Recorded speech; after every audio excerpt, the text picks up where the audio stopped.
three, 1, 2, 3. Hey, Bills Mafia, we know there's one thing on your mind every day. Your team, the Buffalo Bills. So Matt Bove and Sal Capaccio are here to bring you the latest news, notes, and opinions straight from the source right here, right now. Because it's always game day in Buffalo.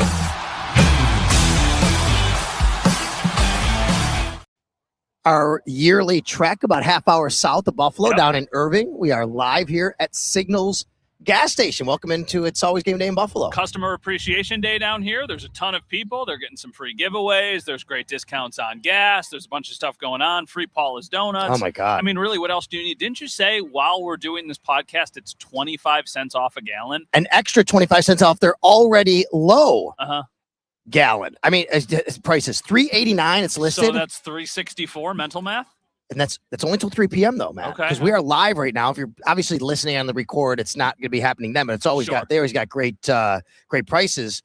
But while we're here, 1 p.m. to 3 p.m. today on Friday, June 26th, it is $3.64 a gallon because, Matt, they were promoting 10 cents off extra all week. I got here. Our guy, Tony Nasca, said, heck with it, Sal. Let's go 25 cents off extra a gallon. Look at that. That's a deal. You know, I'll have to fill up before. Can I get 35 cents off? He's negotiating over here. Tony's negotiating. Tony was my partner. I played out at a fundraiser at Transit Valley with our friend Melissa Holmes of Channel 2 and her amazing son, Elliot Skursky, Jay Skursky and Elliot, his son and their son. It was amazing. And Tony was a partner with me. We shot 9 under.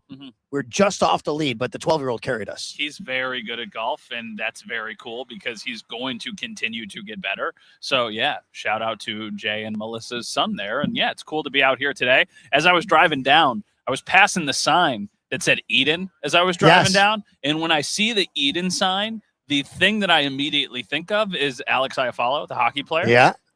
For what it's worth, he's on the Winnipeg Jets. And if there's a trade that happens today, obviously we will talk about that. I know this is a football podcast, but if there's a trade, we'll talk about that. I was just going to say to you, you know what's funny is one of the first things I was going to open up the show with was a challenge to both Matt and I of how little we would talk about and focus on, how much we could focus on this and the Bills and football without diverting our attention so far away. We have to talk NHL draft, but we could talk all day about it. And obviously, we can't do that on this pod, but we'd love to. Well, we can if something big happens. That's if something big happens, we'll immediately shift into Sabres mode. One of the most common comments we get during the podcast lately is, hey, I wish you guys would talk about the Sabres more. But then there's other people who are like, no, keep it with the Bills. So today is going to be Bills, but if there's a trade, we'll, of course, tell you. And a big reason why, of course, tonight's the NHL draft. The first round of the NHL draft. Sabres hold the fourth pick overall. We'll tie that into football a little bit here. So what's your day today, Mr. Sports Director, WKBW ABC TV? Come down here. We'll doing the shit. Well, I went to the station first. The station is in downtown Buffalo. Here's the thing that's tricky. The Sabres are setting up shop in Orchard Park at One Bills Drive. They're using the Bills draft room and all of the resources that they have. So it's Grand Island to Buffalo to here to back to Buffalo because I'll need to be on TV at 5 and 6 talking about the draft, then to Orchard Park, then back to Buffalo, then back to Grand Island. So I need 35 cents off a gallon. I love it. Very hectic. Well, I'm going to the draft tonight with my family. We're actually going to Fan Fest. Yep. Going to go as a fan, hang out. We're going to go in there and watch the draft. We kind of thought about going, and then when they got the 4th pick, Max is like, Dad, we got to go to this thing. Yeah. I'm like, I don't know if they're going to pick 4th, son, but, we'll go. Let's go. It'll be even cooler if they don't. It'll be even cooler if Gary Bettman walks up to the stage and is like, I have a trade to announce. That would be really cool. Okay, odds. What do you think? Odds they pick, odds they don't pick. 4. That spot. Odds they pick 60, odds they don't pick 40. 60-40 they do. Yeah, okay. 60-40 they do. My thought right now, and once again, we are live, is that they use the 4th pick and they trade the 20th pick. Okay, I like that. We got a fan here says, what's your name? Mark says he likes that idea. Mark just came up to say hi. You don't want to trade the 4th. There you go. So that's right. That's right. Well, Mark, we appreciate that. We want to let everybody know if you want to come up, you want to say hi to Matt and I, we're live here, and you can comment. If you're watching on social media, we are already over 700 live viewers right now. You can comment on social media at Matt_Bove, at Sal Sports. Watch on YouTube. Watch at Sal Sports. Come on down. And if you just say, you know what, Great meeting gas you, is great, Mark. Thank you so much for coming by. Everybody else who wants to come by, you can say hi as well. Great meeting you. So if you want to get the gas, that's great. You want to stop into Signals, that's great. How about the fireworks? Tribal Thunder Fireworks. Are you a fireworks guy? No. Yes, for the sake of well, this I'm not a conversation. blow-off fireworks guy. I like watching them. I like watching fireworks. You could not pay me enough money to set off a fire. No, my biggest fear in all of life, all of life, is fire. Really? Anything fire related. Really? I can't even. I'm the opposite. I'm water. I don't like to swim. Oh, really? I don't like the water. I can't. Fire and water. How about that? I can if I had to. Like if it was a dire situation, outdoors, boys, whatever is going on, I could light a match. I choose not to light matches. Like legitimately, I will get one of those Bic things that lights the match. Yeah. I don't want to take an actual matchstick and like do that. I don't like the fire that close to my hand. So you would not do well in like Survivor or something. You couldn't, because you have to make your own fire. I mean, like I can start a bonfire and I can like put a fire in my fireplace. I can do all of the things that I'm expected to do. the electrical fireplace, you put on click the button. I don't got one of those. I got a wood burning fireplace. Oh, see, I do have one of those. It's a lot easier. And actually in the winter, you just kind of, when you get cold in your boots or something, you just put the boots on, you put the electrical fireplace on. Yeah. And it totally warms it up. Our guy Mike is here from the WGR team. So come on and down, and he's going to have a wheel you could spin. You can win some prizes from WGR. Okay. As boys, we shot bottle rockets at each other. Robert. Well, okay. So my buddies all know that I don't like fireworks. So that was a very common theme of people shooting fireworks at me and then me needing to dodge them. Okay. Well, if you want to comment on any of this that we're talking about, you can do that right now in the comments and in the chat box. I want to tie in a little bit of what we're talking about here. And this is a great segue. You ready? Okay. Okay. Speaking of fireworks, it's going to be corny. I promise you it's corny, but it'll be fun. All right. Let's talk about what position on the Buffalo Bills right now is fire. Okay. And what position needs work. Wow. Fire and work. Okay. Yes. All right. Let's start with fire. With fire. What position on the Buffalo Bills right now? You talk about, say, that's fire for any reason you want to give. Because a grade, any vibes, whatever. Okay. This is a fun one. I will say the running back position is fire because I feel like from top to bottom, they are very talented. They have the explosiveness of James Cook. Baby. And then after that, they've got, a little fire and ice with Ray Davis and with Ty Johnson. It's like kind of what they were trying to have back in the day with Devin Singletary and with Zach Moss. I think the running back room is the most complete position on the team. I think the running back room is probably the safest three guys. Like these three guys are going to make the team. I feel really, really confident about that. Really think Ray Davis is going to have an improved season, not just as a returner, but as a running back. And I do think Ty Johnson is still a really, really valuable asset in the passing game, especially. It's not to be lost that they did not have Ty Johnson in the playoff game. It was a big loss. Think about how big he was against the Broncos the year prior, the crazy catch at the back of the end zone. Then he gets hurt in the regular season finale. Yep. Going for incentives. They don't have him in the playoffs. Makes you wonder, like, it's all these little things. Max 100%. Hairston getting hurt against the Jets. Ty Johnson getting hurt in that game. All these little injuries add up to big losses over the years. I'll ask you in the chat box, the comment section, however you want to put it, what position is fire right now for the Bills? I'll give you one, a little different. I'm glad you didn't choose the one I was thinking. Okay. I'm going to say safety because of the personalities. Yeah, that's a good one. Right?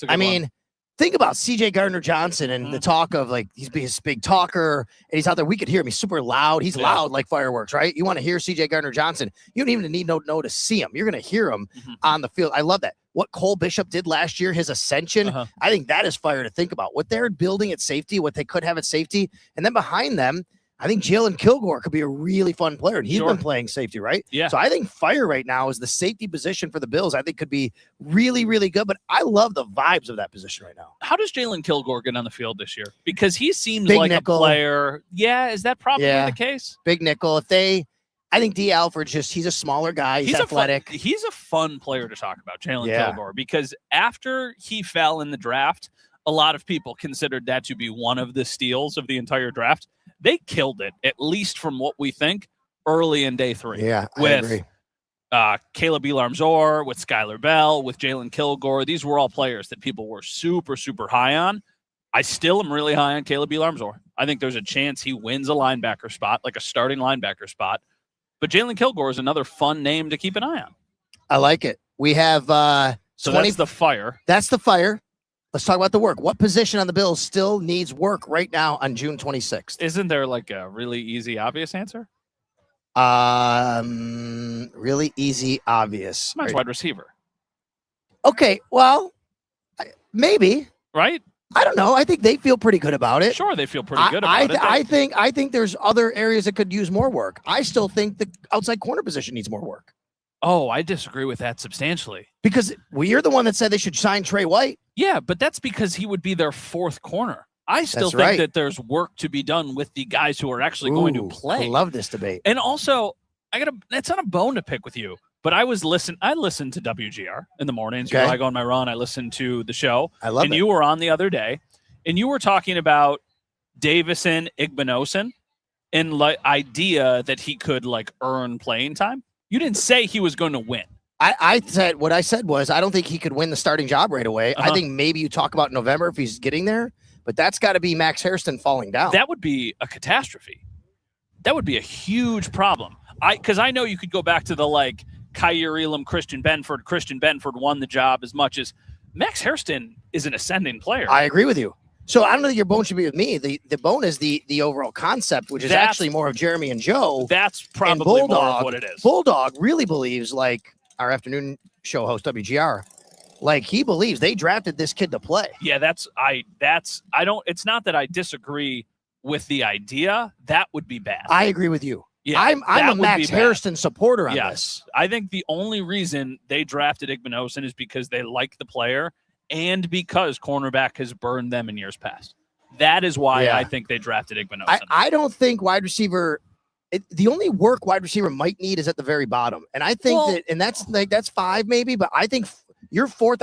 Who is your fourth outside corner? It is an undrafted free agent as of right now. Yeah, but we're also talking about like it's probably a safe bet, but it's still a bit of a bet that DJ Moore is just going to step in and be on the same page. Agreed. So that's their number one guy. Who's the only safe bet there?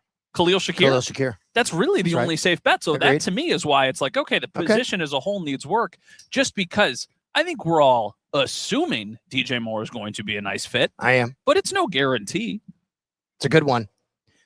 My wife texted and said, you guys look good, but Sal's glasses, she started laughing. Yes, you guys always tell me about my glasses. I have. They're nice glasses. There's nice glasses. You know what these are? They're nice glasses. I got these from the Greg Rousseau softball game.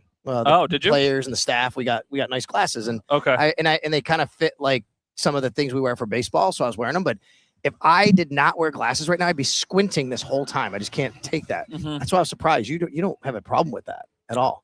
Sun's in your eyes here. No, I have a problem with that. I can't do that. So yes, thank you. My wife was watching Yana and she said, your glasses, she started laughing at me.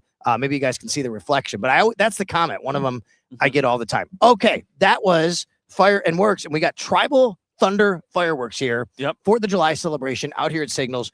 They're right next door. Let's get July already here. I mean, it means that we're that much closer to training camp. That is the one thing that's always to me. People always say that their sign of summer ending is the Erie County Fair. That's the thing that people talk about.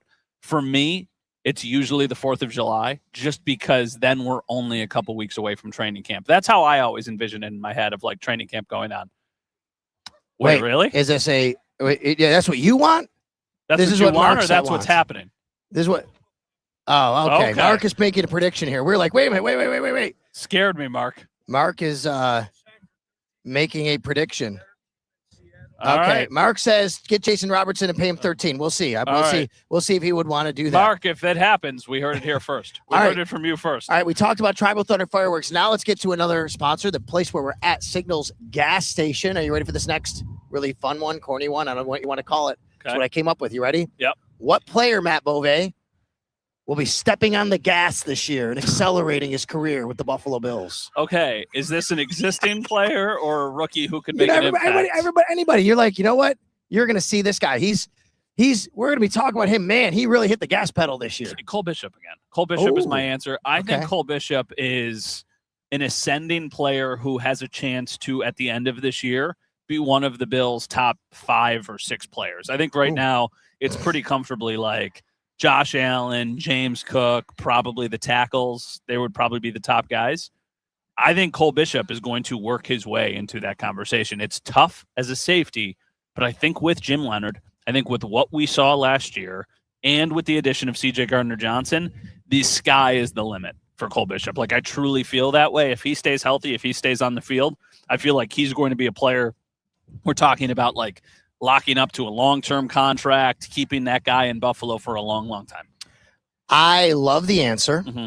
I thought about this, and I would normally go with a guy on the roster who's kind of been okay. He's had a good, like, I thought about Dalton Kincaid for this, but I think, if that happened with Dalton, be like, okay, it's more about staying healthy. Mm-hmm. I'm going to go with a rookie. I think opportunity is there for Caleb Elam-Zor. Yeah, that's a good answer. I thought about actually saying him. And I think he is going to fit in really well next to Terrell Bernard. And unfortunately, because of the injury that we know that Dorian Williams is dealing with, we don't know what his situation is for training camp. I think Caleb Elam-Zor has a really great opportunity to step on the field immediately and be a really good player.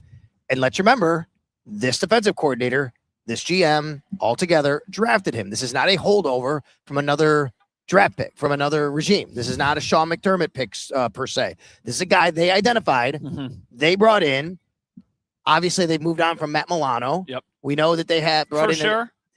You think that's a thing of the past? I think the only way you revisit that is their injuries. Like, I don't think they're bringing him in because they don't like what they have. So do you think Matt Milano's NFL career is done?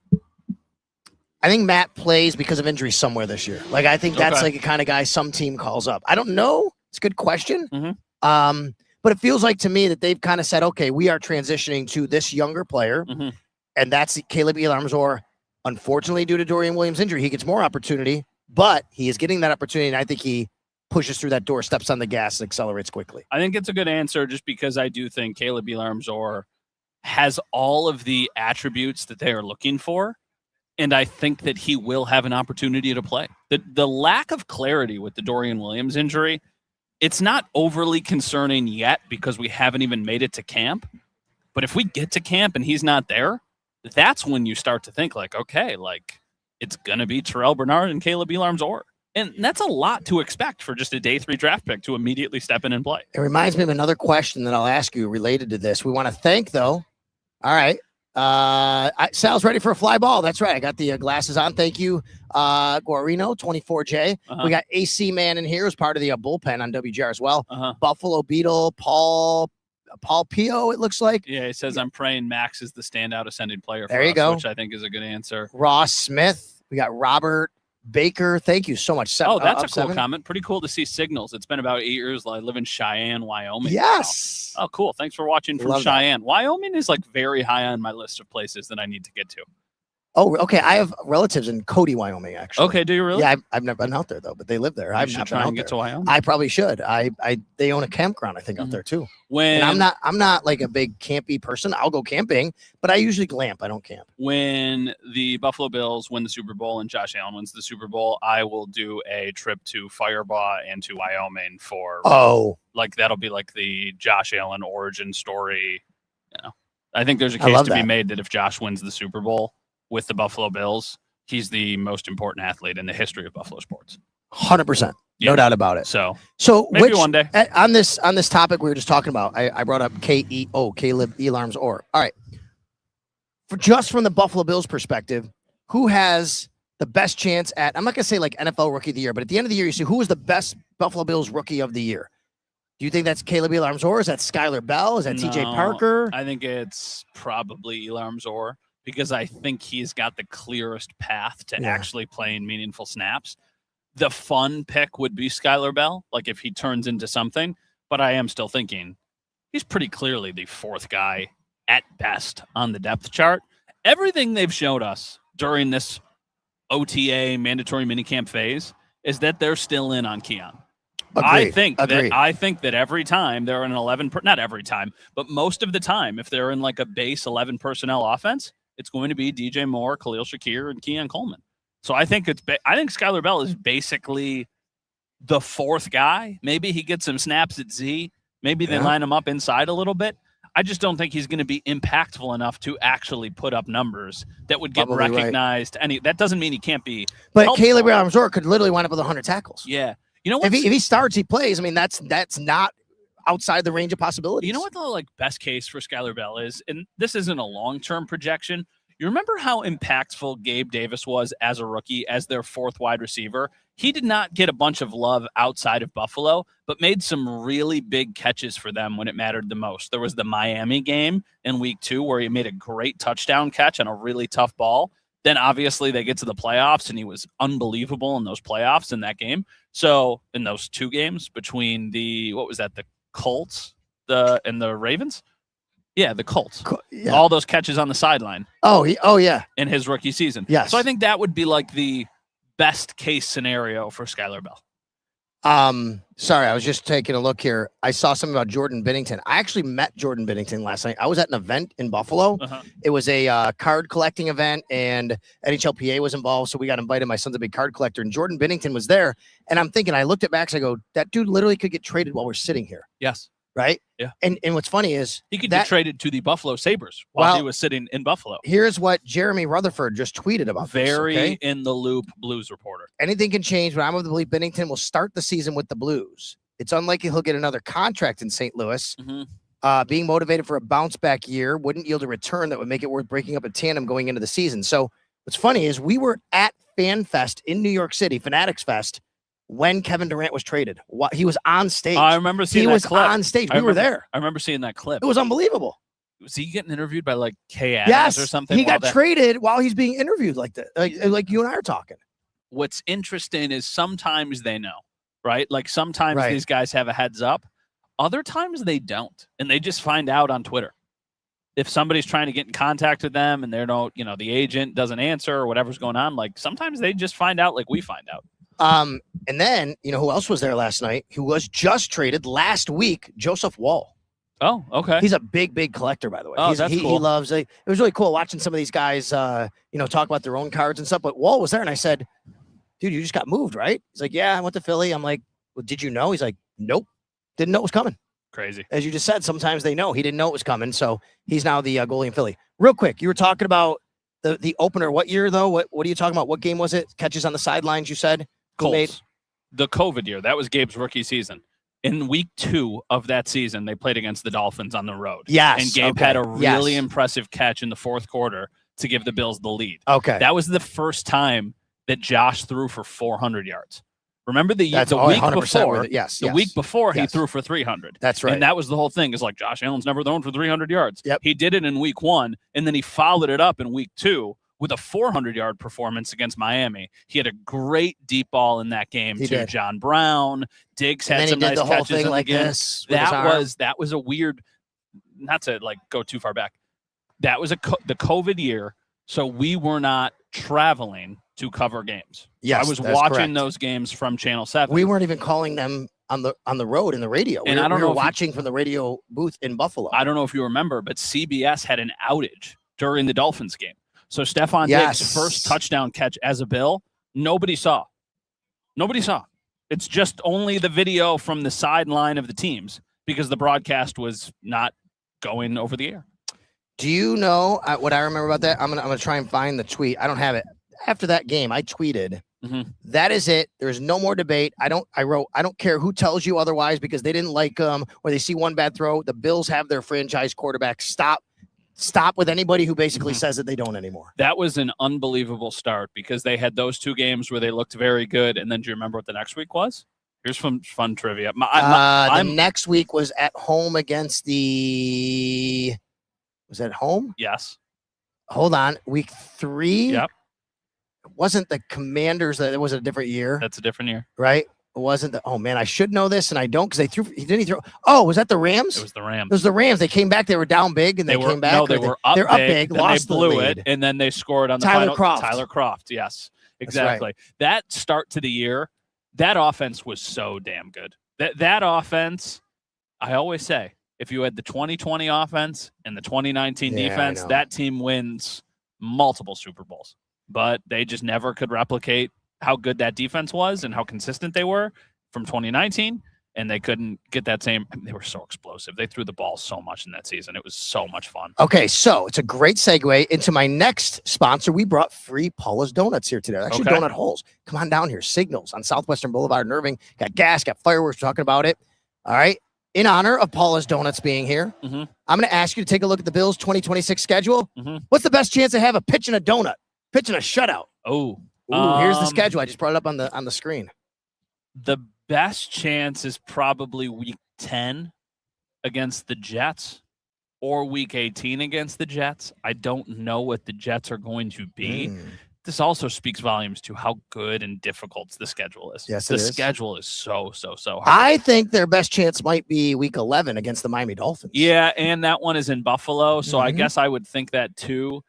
You're probably right. It is the Dolphins. Well, would you? How much of a chance would you give against the Raiders? Maybe though in week 6, they might be starting a rookie quarterback. We don't know. No, okay. I don't think that. Just because they still have pieces. Brock Bowers is good. Genty is still, a player who I think is going to be good. Like, can you name right now any of the Dolphins wide receivers? No. No, exactly. And it's Malik Willis. Yeah. Devon Achane's very good. So I would say it's probably one of those division games. That's the thing about the schedule. The schedule on the surface is incredibly difficult. You should absolutely win at least 4 division games. And I would say you really should win 5 division games. You should split with the Patriots. There is no reason that this team should be losing to the Jets or the Dolphins on the road or at home. So just like that, you should be starting with a minimum of 4 wins. I know that weird stuff happens in the NFL. Last year, they go to Miami, they lay an egg, they lose that game. Anything less than 4 wins in the division would be a crime this year. The problem is their first 6 games of the year. I mean, if you go 4-2, I think that's good. To be honest with you, that's going to be tough. You would sign up for 4-2. Yes, they should sign up for 4-2 right now and not even think about it. At the Texans, home to the Lions on the opener for the new Highmark Stadium, home to the Chargers, home to the Patriots. 3 straight home games. You got to get at least 2 of them. And then the Rams. And then it's at the Rams and at the Vegas Raiders. And I mean, if you can get the Rams, that's great.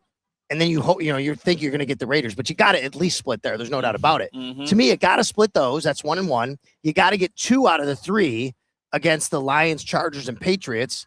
That's 3-2. And then if you win against the Texans, you're 4-2. If you don't win against the Texans, you're putting way more pressure on yourself at an AFC game over the next few weeks to be able to get that win until they go to the bye week. And the bye week, obviously, they come back, and then it's the Baltimore Ravens. So, yeah, it's a tough schedule. Best chance to serve up a donut. I don't think it'll happen, but I'll say this. As good as Houston's defense was, their offense was not that good in the playoffs. CJ Stroud wasn't that good. Right now, how is that game looking for you? Buffalo at Houston, considering everything that happened with the Bills in Houston over the last few years, the way their defense is, and what you saw from the Houston, I'd say not do in the playoffs, even though they advanced. Cam Robinson, who is an NHL reporter, just tweeted 13 minutes ago, sounds like the Sabres have something coming here, ... Okay. 13 minutes ago. So should we keep it here and break it to everybody when we see it? Because we shall see. You were asking about the Texans. My big question, hi. How's it going? Hi, how are you? Oh, my goodness. Hi. Oh, my goodness. You need to come on. You want to come on our live broadcast and say hi and peek in? And one of our favorite people of all time. And the first name again is what? Linda? Lynn. Sorry, Lynn. That's right. Lynn works the security gate and at One Bills Drive. And every time we drive to the stadium, we see Lynn. Lynn is here. And because we just see Lynn and say hi. And I never say hi. I never talk to you and say your name. We just say hello. And but you've been there for years and years and years. 32. Do you live down 32? here? 32? Wow, good for you. I live in the area, yeah. You do. Lynn, over the years, who is your favorite player? But I have to say Jim Kelly. Jim Kelly. I love it. All right, that's a good answer. I love it. Are you going to be seeing us when we pull into the new Highmark Stadium, or are you just are you transitioning with the former Highmark Stadium? Back and forth? Okay. A little bit of both. Well, that's great. Very Lynn is cool. amazing. She has helped us. Yeah. This is the woman who, and I don't know if people know, I tweeted out a story about the final game. Yeah. And I was pulling into the stadium. We started crying together thinking about it, right? We were at the gate and we were just talking about memories in the stadium, and you started tearing up and I started tearing up. It was amazing, right? What do you think about the new stadium? I like it. It's beautiful. But I saw Mary Wilson the other day and I told her, I said, Mary, I'm always gonna call it the Ralph. Yes. That's a good answer. Yes. Thank you for coming to say hi, Lynn. Thank you for coming. Good seeing you. We got gas. We got Paula's Donuts. We got food out here. Thank you. A little bit of everything. Yeah. Yep. I had to come out and say hello to you. And are you ready for the draft tonight for the Sabres? I am. Okay. We think a trade's coming. We don't know what it is, though. We're waiting to see. We're waiting. Somebody's going to bring it to us soon. We're going to figure it out. Thank you, Lynn. Bye, Lynn. Have a good Appreciate one. Good seeing you. Much love. Oh my gosh, how about that? That's funny. Lynn is one of our favorite people in the world. And I apologize. I honestly, I've talked to her for years and years. I never really, I'm sure I knew her first name and said it once or twice, but it's not one of those, when you see people a lot, you just kind of talk to them because usually when you're pulling in, there's also a line of people that are following you behind, and you don't ever want to hold everybody up by having a conversation. To go back to what you were talking about with the Texans, I've tried to figure out if it's a good or bad thing to get them out of the gate. And the thing that because it's like the angel on one shoulder, the devil on the other. The devil is usually the defenses are ahead of the offenses, and you don't want to give a defense that's already pretty unbelievable a leg up. However, I think that if you could overcome that right away, then you would like what you see from your offense in that first game, that'll go a long way. So that'd be very, very cool. We have 2,200 live viewers right now. If you are watching us live, we appreciate it. And if you can always rewatch anything at Cell Sports on YouTube. Subscribe to us. We're over 16,000 subscribers now here at the podcast on the video side alone. That's not even including all the audio. You can find us on audio. Numbers have been great lately. We appreciate everybody stopping by. Download us, Apple, iTunes, Spotify, wherever you pod. Make sure you do that because we are here. We're going to be out and about. Matt mentioned the Erie County Fair. We're going to be at the Erie County Fair. Yep. We got more information on that a little bit later. We'll be at the Erie County Fair doing a show this year, which is going to be really awesome. We're working on another show out at Barbill in Rochester again, which is really cool. Very so we're going to be we're going to be taking the show on the road again, which is going to be really awesome. Matt I read your article today at WKBW.com. About Sabres and who you should give up for number 4 and not number 4. I liked it. I was pretty much in agreement.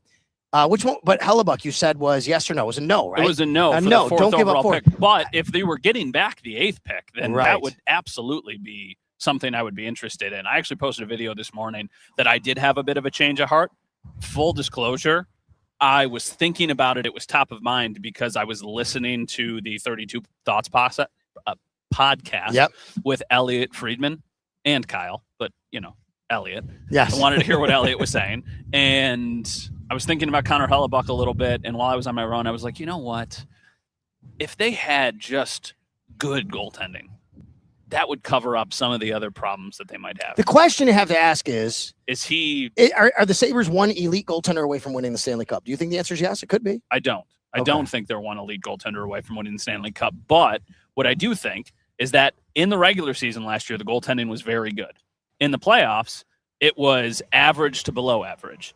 If they got average goaltending or slightly above average goaltending in the playoffs, they would have been playing in the Eastern Conference Finals. They wouldn't have won because Carolina's really good, but they would have gotten to the Eastern Conference I like Finals. this conversation. We'll tie it to football too, because I've always believed this about hockey, but let's tie it into football as well. I've always said, Matt, you don't need a great goaltender to win a Stanley Cup, but you cannot have bad goaltending. Yeah, that's fair. Think what happened to the teams this year that were in there. And the counter argument to the Hellebuck stuff is that exact reason. Think about Brandon Bussey just getting thrown into it and playing great, and Carter Hart, who, wasn't even playing a ton, other reasons why, but then he gets thrust into this, and he was really, really solid from certainly a hockey. We don't have the trade, Sabres 15. Someone says announce the trade. We don't have it right now. Someone's saying Austin Matthews. That's with an I, though. If they traded for Austin Matthews with an I, that wouldn't be good. You got to be the guy with the O. Yeah. Austin Matthews. Could you imagine? That would be, yeah. The biggest reason why I say it would never happen is because I don't think the Leafs would do that with the Sabres. No. Right? And also, that's why I've been thinking like Nyes. Like, are they really going to trade Nyes to Buffalo? No, they wouldn't do that. It doesn't seem like it. It just it doesn't seem like Nyes is even going to get moved. No, I agreed. Okay. So let me ask you this about football. For most of my life, it was you got to have a great quarterback to win a Super Bowl. And that's generally true a lot of times because a lot of times the great quarterbacks do win. I mean, last year, Sam Darnold wasn't great. Drake May could have won it. He wasn't great. He was in the Super Bowl. Yeah. Jalen Hurts, yes. I mean, I know we have a debate on how good he is. He's not amongst the elite quarterbacks of the league to me, but really, really good, right? Brock Purdy has been there. Do you need a great quarterback? Because I would certainly say you can't have bad quarterback play. You can't win like that. No, I think that this is tricky. The answer is yes. The answer is yes, unless you have a historically good roster built around a pretty good quarterback, which is what I thought happened last year, right? That's what happened with the Seahawks. I think the Patriots had a pretty good roster, but had pretty elite quarterback play for most of the year. Then they got to the playoffs, and that went away. But I still think the easiest way of getting there is absolutely like elite quarterback. Yeah, I think that's right. The Ducks are engaging in trade talks involving Olin Zellweger. Could that be somebody the Sabres will be interested in? Nah, I don't know. Right? No. I don't know. Uh-huh. Because we had some reason why I say it is we got Mickey in here. Thank Mickey for coming by. Who said 45 in Wahlberg for Owen Zellweger. I mean, Mickey, maybe if you have inside information, Mickey, that'd be great. I'd love that. We're going to stay on top of this today. We're going to stay on top of everything going on with the Bills, throughout the offseason as well. Tried to tie in some topics today with some sponsors. What else we got going on? We got just trying to think of I'm trying to look up how many games he played last year.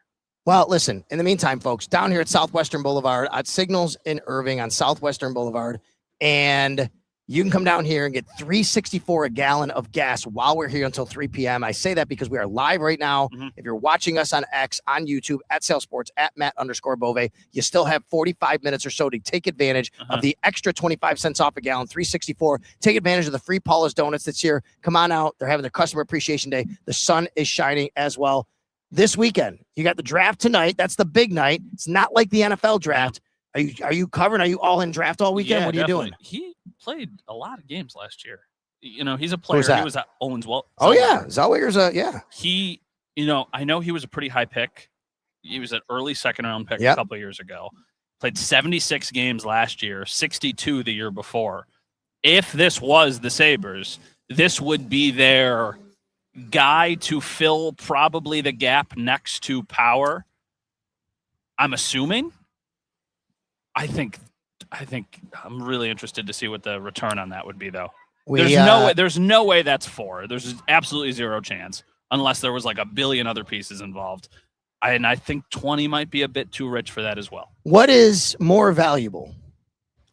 The number 4 pick in the NHL draft, or the number 20 pick in the NFL draft? Ooh, this is a fun question. The number 4 pick in the NHL draft is still more valuable. Even though, how high do you have to go in the NFL to say, no, that's now more valuable? I would say 10 to 20. I would say like the NHL would be, okay, we shall see. I saw somebody just say. I see Chad. Chad says deals. That's all I see. I don't know if that doesn't mean necessarily. I haven't seen Chad toast. Chad DeMenesis is our buddy. I haven't seen him post about that, but we'll take a look at that. Yep. I really enjoy Chad's work. Yeah, he's very good. I think he's very, very good, especially with Sabres content. I mean, a 10 pick in the NFL is definitely more valuable to me than a 4 pick in the NFL, more than the NHL in most years, not in every year. If you get to 15, even, it's about close. And the reason is because those guys have to come in right away and make an impact. The NHL and the NBA is really a prospects draft outside of the top few guys. No, you're right. You're right. But I mean, a top 5 pick in the NHL almost every year is really, really a high-end prospect, like somebody who you think is going to be an all-star player. In the NFL, what is that? Is that the top 10? Is that the top 15? If you're a first half of the draft guy. So yeah, it is Olin Zellweger is being traded to Buffalo. Wait a minute. He had it. Mickey. Is that you, Mickey, who had this? That's a 45 in Wahlberg. He had it. That's a Mickey, who the hell are you? You're in the chat. That's a great Wahlberg and the 45th pick. I mean, think about it. I just said the 20th pick is too rich. Way to go, Mickey. I said the 20th pick is too rich, but the 45th pick in Anton Wahlberg, a guy who's pretty far down the totem pole in the prospect pool, that seems like a nice trade for the Sabres. Wow. Mickey had it. That's a great, and Elliot Freeman just confirmed Mickey. He literally tagged Mickey G4415. He didn't, but we're going to do that here on the podcast. Wow, I like that move.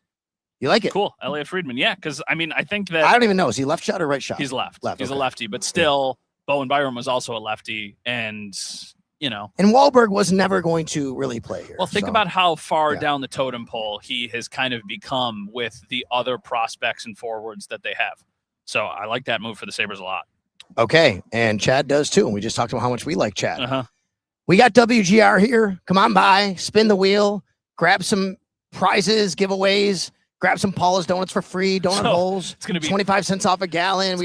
Tribal Thunder fireworks. We got Matt Bove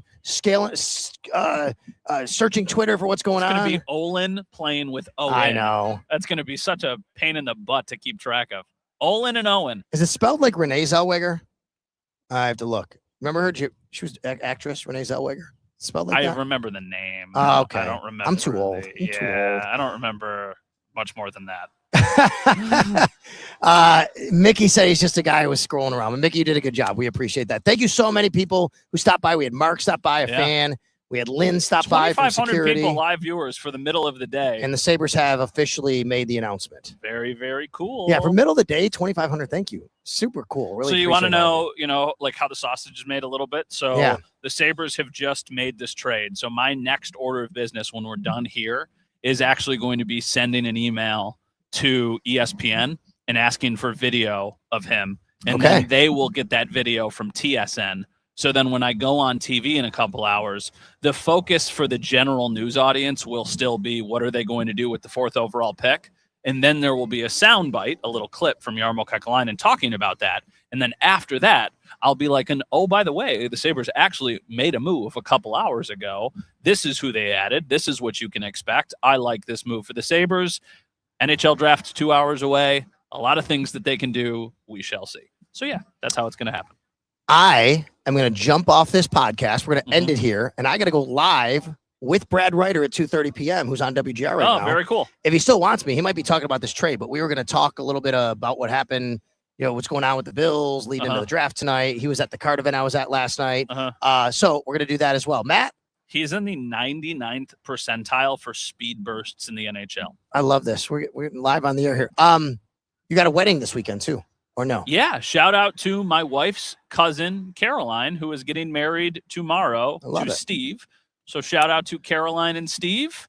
Hope you guys have an amazing I'm saying I'm going to be there. So I will see you guys at your wedding. I have no reason to think that they would ever see this clip, but hey, you never know. Someone's going to send it to me. You don't know sometimes things. Steve Doctor and Caroline Coble.